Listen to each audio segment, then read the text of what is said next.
nos possibilitava examinar completamente essas particularidades. Na noite seguinte deram-lhe outros objetos. Chaves, moedas, cigarreiras, anéis de ouro e de prata, todos, sem exceção, ficavam suspensos à sua mão. Notaram que a prata aderia a ela mais facilmente que as outras substâncias, pois tiveram dificuldade em retirar-lhe as moedas, e essa operação causou-lhe dor. Um dos fatos mais curiosos nesse gênero foi o seguinte.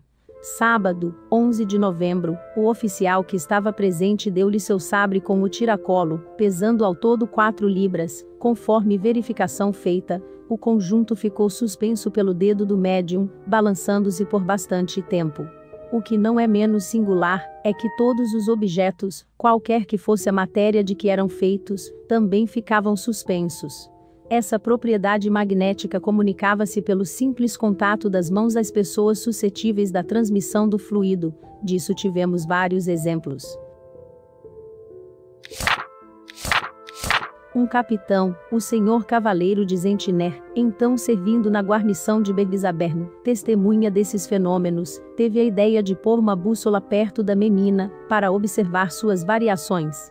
Na primeira tentativa, a agulha desviou-se 15 graus, permanecendo imóvel nas seguintes, embora a criança segurasse em uma das mãos e a acariciasse com a outra. Essa experiência provou que esses fenômenos não poderiam ser explicados pela ação do fluido mineral, até porque a atração magnética não se exerce indiferentemente sobre todos os corpos.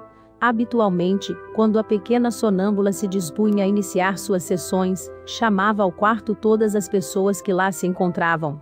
Simplesmente dizia: "Vinde, vinde", ou então "Dai, dai". Muitas vezes só se tranquilizava quando todas as pessoas, sem exceção, estavam perto de sua cama. Então pedia, com diligência e impaciência, um objeto qualquer, tão logo lhe era dado, ligava-se a seus dedos.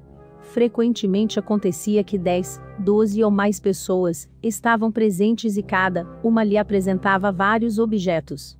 Durante a sessão não permitia que lhe tomassem nenhum deles, parecia sobretudo preferir os relógios, abria-os com grande habilidade, examinava o movimento, fechava-os e depois os colocava perto de si, para cuidar de outra coisa. Ao final, devolvia a cada um o que lhe haviam confiado, examinava os objetos com os olhos fechados e jamais se enganava de proprietário. Se alguém estendesse a mão para tomar o que não lhe pertencia, ela o repelia. Como explicar essa distribuição múltipla e sem erros a tão grande número de pessoas? Em vão, tentaram fazer o mesmo com os olhos abertos. Terminada a sessão e retirados os estranhos, as pancadas e arranhaduras, momentaneamente interrompidas, recomeçaram. É preciso acrescentar que a criança não queria que ninguém ficasse ao pé de sua cama, perto do armário, o que entre os 2 móveis deixava um espaço de aproximadamente 1 pé. Se alguém aí se interpusesse, com um gesto os afastava. E se recusassem, demonstrava grande inquietude, ordenando, com gestos imperiais, que deixassem o lugar. Uma vez ela exortou os assistentes a jamais ocuparem o local proibido, porque não queria que acontecesse problema com ninguém. Era tão positiva essa advertência, que ninguém a esqueceu daí por diante. Algum tempo depois, às pancadas e arranhaduras, juntou-se um zumbido comparável ao som produzido por uma grossa corda de violoncelo.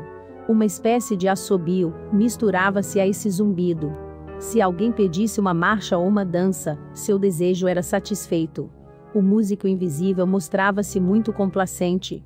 Com o auxílio das arranhaduras, chamava pelo nome as pessoas da casa, ou os estranhos presentes. Esses entendiam a quem eram dirigidos os apelos. A esse chamado, a pessoa designada respondia assim, para dar a entender que sabia tratar-se dela. Então era executada, em sua homenagem, um trecho de música, que por vezes dava lugar a cenas divertidas. Se alguém que não fosse chamado respondia assim, a arranhadura fazia-se entender por um não, exprimido a seu modo, de que nada tinha a dizer-lhe naquele momento. Tais fatos se produziram pela primeira vez na noite do dia 10 de novembro, e continuam a manifestar-se até hoje. Eis agora como procedia o espírito batedor para designar as pessoas. Desde várias noites, havia-se notado que, aos diversos convites para fazer tal ou qual coisa, ele respondia por um golpe seco, ou por uma arranhadura prolongada. Tão logo o golpe seco era dado, o batedor começava a executar o que se desejasse dele. Ao contrário, quando arranhava, não satisfazia o pedido. Um médico teve então a ideia de tomar por sim o primeiro ruído, e por não o segundo, sendo desde então confirmada essa interpretação. Notou-se também que, por uma série de arranhões mais ou menos fortes, o espírito exigia certos objetos das pessoas presentes. Por força de atenção, e notando a maneira por que o ruído se produzia, pôde-se compreender a intenção do batedor. Assim, por exemplo, o Sr. Sanger contou que certa manhã, ao romper do dia, ouvira barulhos modulados de certa maneira. Sem ligar a isso nenhum sentido, percebeu que não cessavam senão, quando ele estava fora do leito, daí compreendendo o que significavam. Levanta-te. Foi assim que, pouco a pouco, familiarizou-se com essa linguagem, e, por certos sinais, pôde reconhecer as pessoas designadas. Chegou o aniversário do dia, em que o espírito batedor se havia manifestado pela primeira vez. Numerosas mudanças se tinham operado no estado de Philippine Sanger. As batidas, os arranhões e os zumbidos continuavam, mas, a todas essas manifestações, juntou-se um grito particular, que ora se assemelhava ao de um ganso, ora ao de um papagaio, ou ao de qualquer outra ave de grande porte. Ao mesmo tempo, ouvia-se como que repicar na parede, semelhante ao ruído das bicadas de um pássaro. Nessa época, Philippine Sanger falava muito durante o sono, parecendo preocupada sobretudo com um certo animal, semelhante a um papagaio, postado ao pé do leito, gritando e dando bicadas na parede. Desejando-se ouvir o papagaio gritar, este emitia gritos pungentes. Fizeram-se diversas perguntas, às quais respondeu por gritos do mesmo gênero. Várias pessoas ordenaram-lhe dizer cacatoês, e foi ouvida distintamente a palavra cacatoês, como se houvera sido pronunciada pelo próprio pássaro. Silenciaremos sobre os fatos menos interessantes, limitando-nos a relatar o que houve de mais notável em relação às modificações sobrevindas ao estado físico da garota. Algum tempo antes do Natal, as manifestações renovaram-se com mais energia, os golpes e os arranhões tornaram-se mais violentos e duravam mais tempo. Mais agitada que de costume, muitas vezes Philippine pedia para não dormir em sua cama, e, sim, na de seus pais, rolava no leito, clamando: "Não posso mais ficar aqui, vou sufocar, eles vão me encerrar na parede, socorro!" E sua calma só retornava quando a carregavam para o outro leito. Apenas nele se achava, e golpes muito fortes eram ouvidos no alto, pareciam partir do sótão, como se um carpinteiro martelasse sobre as vigas. Algumas vezes eram tão vigorosos, que a casa ficava toda abalada, as janelas vibravam, e as pessoas presentes sentiam o chão tremer sob os pés. Golpes semelhantes eram dados igualmente contra a parede, perto da cama. Às perguntas formuladas, as mesmas pancadas respondiam como ordinariamente, alternando-se sempre com as arranhaduras. Não menos curiosos, os fatos que se seguem, reproduziram-se muitas vezes.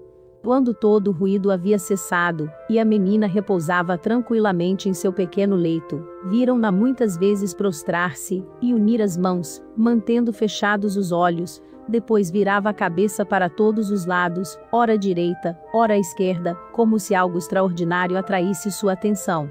Um amável sorriso corria-lhe então sobre os lábios. Dir-se-ia que se dirigia a alguém, estendia as mãos, e, por esse gesto, compreendia-se que apertaria as mãos de alguns amigos ou conhecidos. Viram-na também depois de tais cenas retomar sua primeira atitude suplicante, unindo novamente as mãos, e curvando a cabeça até tocar o cobertor, após o que se endireitava e derramava lágrimas. Então suspirava e parecia orar com grande fervor. Nesses momentos sua fisionomia se transformava. Ficava pálida e adquiria a expressão de uma mulher de 24 a 25 anos. Muitas vezes esse estado durava mais de meia hora, durante o qual só exclamava as batidas, os arranhões, o zumbido e os gritos cessavam até o momento do despertar. Então o batedor novamente se fazia ouvir, procurando executar áreas alegres, de modo a dissipar a impressão penosa deixada na assistência. Ao despertar, a criança estava muito abatida, podia apenas levantar os braços, e os objetos que lhe eram apresentados, não ficavam mais suspensos em seus dedos. Curiosos em conhecer o que ela havia experimentado, interrogaram-na várias vezes. Somente após reiterados pedidos, foi que se decidiu a contar, que havia visto conduzirem e crucificarem o Cristo no Gólgota, que a dor das santas mulheres prostradas ao pé da cruz, e a crucificação haviam-lhe produzido, uma impressão impossível de descrever. Também tinha visto uma porção de mulheres, e de virgens vestidas de negro, e pessoas jovens em longas roupas brancas, percorrendo em procissão as ruas de uma bela cidade. Finalmente, foi conduzida a uma vasta igreja, onde assistiu a um serviço fúnebre. Em pouco tempo o estado de Philippine Sanger se alterou de modo a causar inquietação quanto à sua saúde, porque, estando acordada, divagava e sonhava em voz alta, não reconhecia os pais, nem a irmã, nem qualquer outra pessoa, vindo esse estado agravar-se mais ainda por uma completa surdez, que persistiu durante 15 dias. Não podemos silenciar sobre o que se passou nesse lapso de tempo. A surdez de Philippine manifestou-se de meio-dia às 3 horas, ela mesma declarando que ficaria surda durante um certo tempo, e que cairia doente. O que há de singular é que, por vezes, recuperava a audição durante cerca de meia hora, com o que se mostrava feliz. Ela própria predizia o momento em que a surdez se manifestaria e desapareceria. Uma vez, entre outras, anunciou que à noite, às 8h30, ouviria claramente durante uma meia hora. Com efeito, a hora predita voltou a ouvir, e isso durou até às 9 horas. Durante a surdez, seus traços se modificavam, seu rosto adquiria uma expressão de estupidez, que perdia tão logo retornava ao estado normal. Nada então causava impressão sobre ela. Ficava sentada, olhando as pessoas presentes fixamente, e sem as reconhecer. Ninguém se podia fazer compreender a não ser por sinais, aos quais em geral não respondia, limitando-se a fitar os olhos, sobre os que lhe dirigiam a palavra. Uma vez agarrou pelo braço, de repente, uma das pessoas presentes, e lhe disse, empurrando-a: "Quem és, pois?" Nessa situação permanecia às vezes por mais de hora e meia imobilizada na cama. Seus olhos mantinham-se semiabertos e parados num ponto qualquer, de vez em quando giravam à direita e à esquerda, voltando depois ao mesmo lugar. Toda a sensibilidade parecia então embotada. O pulso apenas batia, e, quando lhe colocavam uma lâmpada diante dos olhos, não fazia nenhum movimento. Dir-se-ia morta. Durante a surdez, numa noite em que se achava deitada, aconteceu pedir uma lousa e um giz, escrevendo em seguida: "Às 11 horas falarei alguma coisa, mas exijo que permaneçam quietos e silenciosos." Depois dessas palavras acrescentou 5 sinais semelhantes à escrita latina, mas que nenhum dos assistentes pôde decifrar. Foi escrito na lousa, que ninguém compreendia aqueles sinais. Em resposta a essa observação, ela escreveu: "Não é que não possais ler?" E mais embaixo: "Não é alemão, é uma língua estrangeira." Em seguida, virando a lousa, escreveu do outro lado: "Francisque, sua irmã mais velha, sentar-se à mesa, e escreverá o que eu ditar." Fez acompanhar essas palavras de 5 sinais semelhantes aos primeiros e entregou a lousa. Notando que tais sinais ainda não eram compreendidos, pediu de volta a lousa, e a ditou. São ordens particulares. Um pouco antes das 11 horas, disse: "Ficai tranquilos, que todos se sentem e prestem atenção." E, ao baterem 11 horas, virou-se em seu leito, e entrou em sono magnético habitual. Alguns instantes mais tarde pôs-se a falar, sem interrupção, durante cerca de meia hora. Entre outras coisas declarou que durante o ano em curso produzir-se-iam fatos que ninguém compreenderia, e que todas as tentativas feitas para os explicar seriam infrutíferas. Durante a surdez da jovem Sanger, a desordem dos móveis, a abertura inexplicada das janelas, e a extinção das luzes colocadas na mesa de trabalho repetiram-se várias vezes. Certa noite aconteceu que 2 bonés, que estavam pendurados em um cabide do quarto de dormir, foram atirados sobre a mesa do outro quarto, derrubando uma xícara cheia de leite, que se esparramou pelo chão. As batidas contra o leito eram tão violentas que o deslocaram de seu lugar. Algumas vezes foi mesmo desmontado ruidosamente, sem que as pancadas se fizessem ouvir. Como houvesse ainda pessoas incrédulas, ou que atribuíam essas singularidades a uma brincadeira da criança, que, segundo elas, batia ou arranhava com os pés, ou com as mãos, se bem tivessem os fatos sido constatados por mais de 100 testemunhas, e que fora verificado, que a mocinha tinha os braços estendidos sobre a coberta enquanto se produziam os ruídos, o capitão Zentner imaginou um meio de os convencer. Mandou trazer da caserna 2 cobertores muito grossos, os quais foram postos um sobre o outro, e ambos envolveram o colchão e os lençóis da cama. Eram felpudos, de tal sorte que nele seria impossível produzir o mais leve ruído por simples atrito. Vestindo uma simples camisa e uma camisola de dormir, Pilipine foi colocada sobre os cobertores, apenas acomodada. As arranhaduras e os golpes se produziram como antes, ora na madeira do leito, ora no armário vizinho, conforme o desejo que era manifestado. Acontecia muitas vezes que quando alguém cantarolava ou assobiava uma área qualquer, o batedor o acompanhava, e os sons percebidos pareciam provir de 2, 3 ou 4 instrumentos. Ao mesmo tempo ouvia-se arranhar, bater, assobiar e retumbar, conforme o ritmo da área cantada. Muitas vezes também o batedor pedia a um dos assistentes que cantasse uma canção, designava-o pelo processo que já conhecemos, e, quando a pessoa compreendia que era a si mesma que o espírito se dirigia, perguntava, por sua vez, se devia cantar tal ou qual área. Respondia-se-lhe por sim ou não. Ao cantar a área indicada, um acompanhamento de zumbidos e assobios fazia-se ouvir perfeitamente no compasso. Depois de uma música alegre, frequentemente o espírito pedia o hino Grande Deus, nós te louvamos, ou a canção de Napoleão I. Se lhe pedisse para tocar sozinho esta última canção, ou qualquer outra, executava-a do começo ao fim. As coisas iam assim na casa do Senjer, quer de dia, quer de noite, durante o sono, ou no estado de vigília da menina, até o dia 4 de março de 1853, época em que as manifestações entraram numa nova fase. Esse dia foi marcado por um fato ainda mais extraordinário que os recedentes, continuação no próximo número. Observação: esperamos que nossos leitores não nos censurem pela extensão que demos a esses curiosos detalhes, e que leiam a sua continuação com não menor interesse.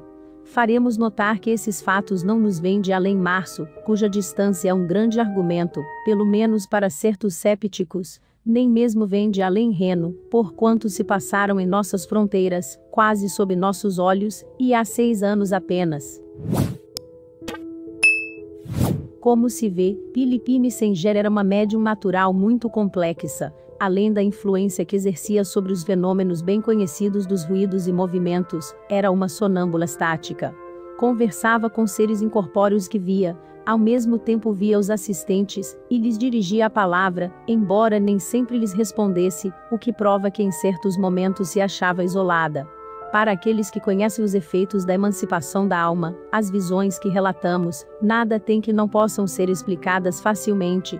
Nesses momentos de êxtase, é provável que o espírito da criança se visse transportado para algum país longínquo, onde assistia, talvez em recordação, a uma cerimônia religiosa. Pode-se admirar da lembrança que conservava ao despertar, mas esse fato não é insólito. De resto, pode-se notar que a lembrança era confusa, sendo necessário insistir muito para provocá-la. Se observarmos atentamente o que se passava durante a surdez, reconheceremos sem dificuldade um estado cataléptico. Uma vez que essa surdez era apenas temporária, é evidente que não provocava alterações nos órgãos da audição. O mesmo podemos dizer da obliteração momentânea das faculdades mentais, que nada tinha de patológico, visto que, num dado instante, tudo voltava ao estado normal. Essa espécie de estupidez aparente resultava de um desprendimento mais completo da alma, cujas excursões faziam-se com maior liberdade, não deixando ao sentido senão a vida orgânica. Que se julgue, pois, o efeito desastroso que teria resultado de uma intervenção terapêutica em semelhante circunstância. Fenômenos do mesmo gênero podem produzir-se a cada momento.